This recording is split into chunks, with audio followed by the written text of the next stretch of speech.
Alors, tout de suite, la séquence sexo de l'émission avec Catherine Blanc, notre sexologue et psychanalyste. Alors, Catherine, aujourd'hui, on va répondre à cette question de Tiana. Je vous la lis. J'ai eu une relation de plusieurs mois avec mon voisin de palier. Malheureusement, il m'a quitté il y a 1 an. J'en souffre toujours. En plus, je le croise tous les jours. Il est parfois accompagné, décidément. Difficile aujourd'hui. Ça fait mal, Catherine, mais j'adore mon appartement. Que me conseillez-vous, Catherine? Avoir une relation avec son voisin, ça peut être pratique quand ça marche bien, mais alors quand ça va plus... compliqué. C'est toujours la même histoire. C'est comme avec son meilleur ami, ou c'est comme avec le frère de sa meilleure amie.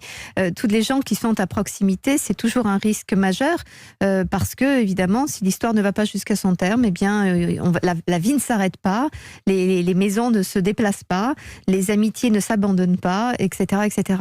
Donc, est-ce qu'il faut déménager? Non. Est-ce que d'ailleurs elle aime énormément son appartement? Comment on pourrait dire que oui, mais on pourrait se dire, c'est curieux d'émettant son appartement mitoyen de celui que l'on aime, à qui l'on montre au quotidien sa souffrance et qui lui exhibe son bonheur. Même surtout peut-être encore son voisin, j'ai l'impression. Hein. C'est ça, donc en fait elle n'ose pas prendre son envol tout simplement peut-être.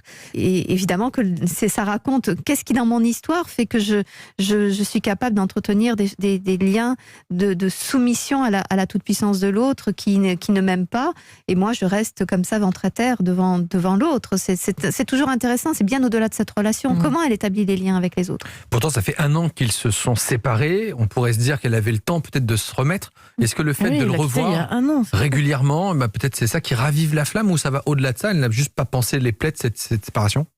Alors, je ne sais pas évidemment. C'est long 1 an quand même pour se remettre, non? Oui, mais on peut rester très obsédé par l'autre. Une relation de plusieurs mois seulement en plus, hein, donc c'est ça, mais parce 1 an après, ça fait toujours mal. Parce qu'on a projeté beaucoup de choses, parce que du coup on se voyait casser le mur entre les 2 appartements, peut-être. C'est ça. Non, c'est vrai que c'est difficile, parce que les relations, c'est pas parce qu'on est quitté, qu'on est blessé plus ou moins fortement, que les choses finissent par rentrer dans l'ordre. Ce sont toujours ceux qui ne sont pas quittés qui disent « Oh, t'inquiète pas, on a perdu 10 de retrouver ». Les choses sont un peu plus complexes parce qu'on a investi beaucoup de choses de l'autre. Simplement, c'est intéressant de se dire, comment se fait-il qu'on investit le désamour à ce point? Qu'on ait investi un projet, c'est une chose, et qu'on ait du mal à renoncer à son projet, qu'on a complètement idéalisé, c'est une chose, mais qu'est-ce qui fait que quand l'autre montre la face noire de lui-même, puisqu'il y a une sorte de sadisme dans sa façon d'exhiber peut-être, ou elle... D'autres compagnes, de nouvelles... Encore que c'est peut-être elle qui a l'œil dans le Judas et qui regarde tout ce qui vient, passe, comment elle est habillée aujourd'hui, etc. Parce qu'un voisin, on le croise matin et soir, ou quand on va vider les poubelles au mieux.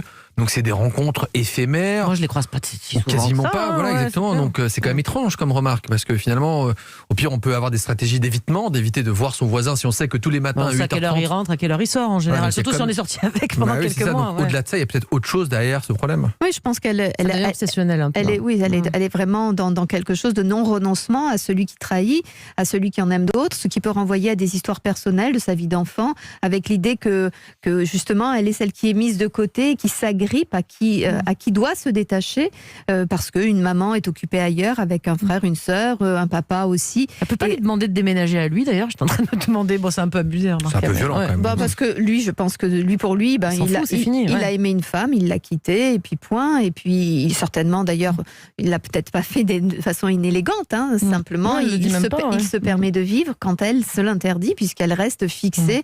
Elle doit déménager, Catherine.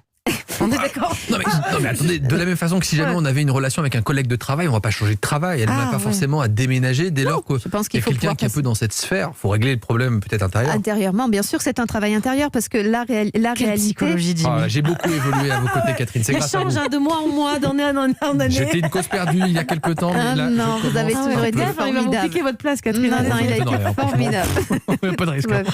Mais gagne en psychologie. Voilà, effectivement, la vie, on doit faire avec les événements. On ne quitte pas les lieux où il nous arrive des choses, on ne quitte pas les boulots où on a vécu des déconvenus, on ne quitte pas les lieux de vie parce qu'il y a un voisin, une voisine qu'on a aimé.